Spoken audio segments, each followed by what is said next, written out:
Se a minha alma fechada se pudesse mostrar o que eu sofro calada. Having originated in Portugal around the 1820s, Fado, a deeply soulful and melancholic music genre, found a home in Goa where it flourished over the years. Sonia Shirsat, Goa's iconic fadista, has been keeping it alive and sharing it with the world. Mestre António Chain, he's like one of the ustads of Portuguese guitar from Portugal, had come. He explained, or rather expressed a couple of times, he said, you have a voice for the fado. So if you want to do anything with it or, pursue it, let me know. And that's how my journey with fado started. Like I have done fado with sitar, I've sung fado with tabla, I've sung fado with bansuri, with santoor. Of course, that caricature is by Alexis, our famous artist from Goa. Patron saint of Fado. He's named me that. Join us as we explore her journey and a day in her life. Numa casa portuguesa, com certeza. Com certeza, numa casa portuguesa. Very good.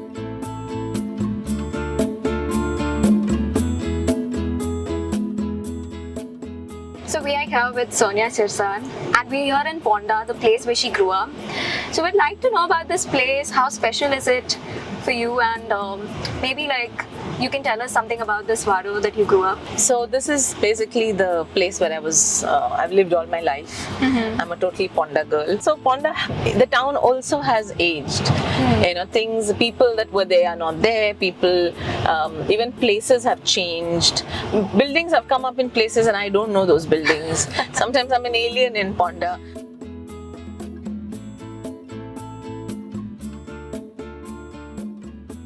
So this is my dad's hospital. This is where I was born.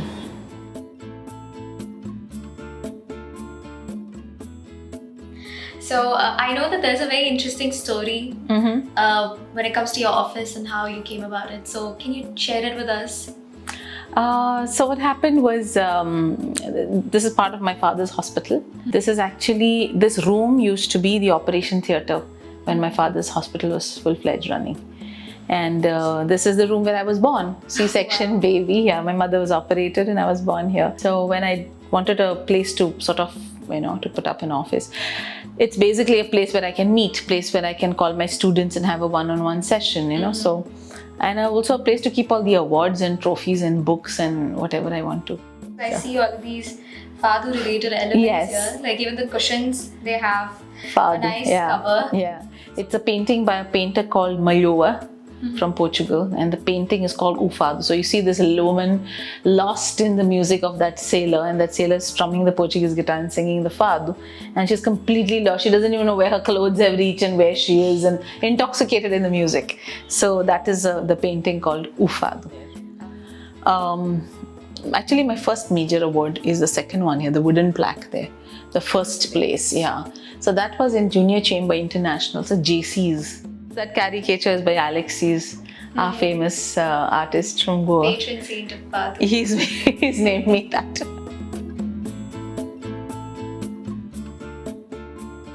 Now that we've headed to your school, anything special that you'd like to share? So it's a convent co-ed school. It's a St. Mary's, but it's unlike the other convent schools that we have, which are only girls. It's a co-ed. So the school was also the foundation actually where my singing started. Because in convents there are when the year starts there is a mass for the beginning of the year. When the year ends there's a Thanksgiving mass. So I would always be in the choir. This is my school here to the left.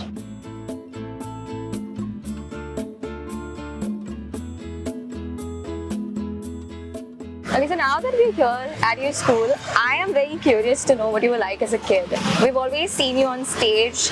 I want to know what you were like in school. Like, were you the naughty kid or were you the quiet one? No, I don't think I was a naughty kid. Neither was I a topper, but I was above average in studies. I I was more the righteous. Yeah, like a monitor, and I was one of the school leaders in the students' council. I was the one who the teacher would put in charge to check everybody's nails in the morning, whether they were. It's a convent school, so we're very strict. You cannot have long nails. You cannot wear colored socks. You couldn't wear colored clips in your hair. So that had to be checked every day. So I think in 6th, I was in charge of checking that for the entire class. So you were the one in charge. So yeah. When it comes to school, like there are a couple of hangout spots, right? You go out with your friends and all. So do you have any here? We had traditional bakeries in Ponda. So one of them is the Sangam Bakery. Sangam. So Sangam Bakery is here. When we go down, I'll show you. Yep. And the Sangam Bakery patties, vegetarian patties, are so nostalgic for our whole St. Mary's alumni, because those were the patties we used to get for interval to eat, you know. So anytime we have a reunion, one of the things they tell me to bring is 2 dozens, 3 dozens of Sangam Bakery patties. So it's very nostalgic. Yeah, very, very nostalgic. It just hasn't changed. The recipe is the same, the secret is the same. I feel like I can finish the entire plate. So the same, Nire. The name Sangam itself has come because 4 brothers came together, Sangam, and they started this venture.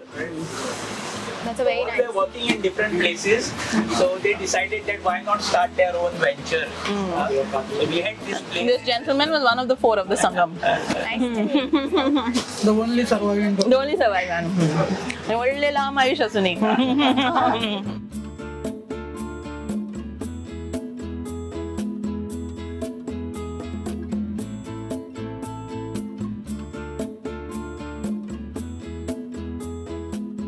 We're headed to a very special place. Do you want to tell them why it's special? It's special because in my childhood, every summer vacation, I used to get up, or I was made to get up early morning, and my father would drag me, my brother, my childhood friends, and all of us in his, that time we had an Omni, so we used to be in the car, in the boot of the car, and all of us would be heading to Nagueshi.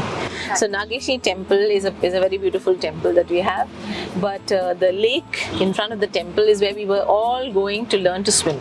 The lake is very cute, you know, because you have the temple and you have the lake, and on the other side across the lake is actually the street to the village. Yeah. So people cross, they come to the lake, they cross the lake, and then they go to the temple, you know. Yeah. So in that whole lake is surrounded by kulagars. Kulagars is where the plantation of areca nut, supari, and palm. You have coconut trees also there. So there is this smell, you know, only people who have been there will know it. There is a fragrance. So early morning, I would get that smell. I guess it has something to do either with the flowers or with the irrigation, so watering of those kulagars. So there's this one particular. So whenever I get that smell, it brings back memories to my childhood, and Nagueshi. So I, with a lot of pride, I call Nagueshi my temple. You were brought up in like a mix of cultures. So Yes. how did that? Yeah, since both my parents came from 2 different religions, both from Goa, it was good actually for me because I got to learn from both the cultures, you know. I remember in my childhood when we had Diwali time, my mother, who was Catholic, used to get up at 5 in the morning, and she would start making, she used to usually make 3 types of pho. Okay, because pho is typical for Diwali. She would make grams, she would make ambade, and something else.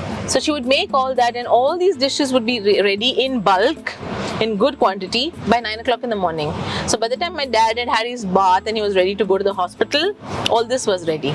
And once we would have, or Papa would go to work, she would fill containers and then send to all our neighbors. We had Muslim neighbors, we had Catholic neighbors. So she would send the Diwali, you know, all these. And she would make chuda. Her chuda also was very, very known among our faral. Yeah. But only chuda she used to make. And we used to send it to, you know, like known people.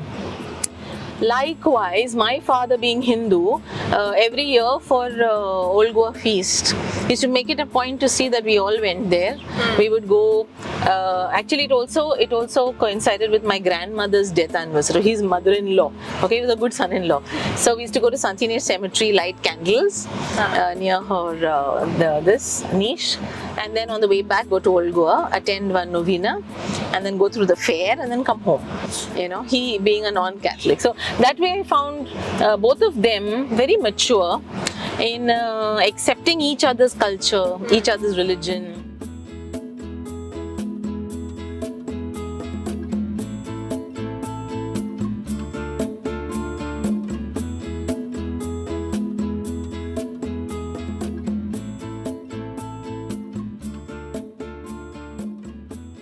What do you think about Fado in Goa now? I'm very happy with what we've managed so far. We had a project called Fado in the city where we took Fado to different places where usually Fado was not performed, and to audiences that didn't speak Portuguese, to audiences that had never heard or watched Fado live. Then we are still doing a project called Fado the Goa. Fado the Goa is a project to teach the Fado. We've had over 300 odd students through this project. We had 2 batches in Marga, one in Panjim, one in Vasco, one in Mapsa. Apart from that, I've conducted classes in IIT Kharagpur, IIT Dharwad, Goa University, courses. It's a full course on Fado. So they learn to sing the Fado and they also learn about the Fado. A lot of information. So they should understand when they listen to some song whether it is a Fado or not. Tomorrow somebody shouldn't come and sing a lullaby and then they'll think it's a Fado, you know. So that they start to learn how to identify the type of Fado. They learn about major Fado artists, you know, and that's basically to popularize the art form, because it has been living in Goa for over 100 years. So I think we should keep it here. Yeah, we should embrace it. We should embrace it. We should let it evolve. Like I have done Fado with sitar, I've sung Fado with tabla, I've sung Fado with bansuri, with santoor. You know, so let it evolve here. Let it get our flavor. Let it, you know, live here. I have booklets which were printed in typography Rangel from Bastora. It's one of the oldest printing presses here, and these were printed in 1890s. It's a booklet with scores for violin, piano and guitar or something like that. So it's basically a handbook for students to play, and in that there is Mando, there are some English songs, and there's Fado. So that means people were already learning, listening, playing Fado in Goa at that time. So it's probably either the Goans that went there brought it back, or some people who traveled from there left it here and went away. I don't know exactly how, but since we Goans usually love music and music is in our blood, whoever liked it, they adapted it and they kept it here. It's almost like a gift. Exactly, like a gift, yes.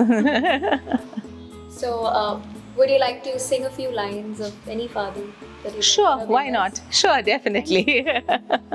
Se a minha alma fechada se pudesse mostrar o que eu sofro calada, se pudesse contar, toda a gente veria quanto sou desgraçada, quanto finjo alegria, quanto sonho a cantar. Que Deus me perdoe se é crime ou pecado. Wow, that was amazing. Thank you. Literally got chills. Thank you. Although I didn't understand any of it because I don't know Portuguese, but I loved just listening to you and your voice. Thank you. Tell us a little bit about this song. Like, what does it mean? The poem is very beautiful. It says, if it is a sin to sing the Fado, may God forgive me. Oh, Yeah, just that. this reminds me of our days at the workshop. Yes. Learning from you, learning Fado from Yes. I was really glad that you attended that workshop in Goa University. Can I take your exam now? you. Sure. What do you remember? Numa Casa Portuguesa, which was a Lisbon Fado, I believe. Should we Uma sing? casa portuguesa, francesa, é com certeza. Come on, let's sing. Numa casa portuguesa, com certeza. É com certeza. Numa casa portuguesa. Very good. É uma casa portuguesa, com certeza. É com certeza uma casa portuguesa. Very good. Thank you so much for having us. We took a tour of Ponda, every place that was so special to you, your school, the hospital that now is your office. Yes. Also, a lot of different places. Thank you for showing us your house. Thank you for taking us around. And this was the episode with Sonia Shirsat, Goa's beloved Fadishta.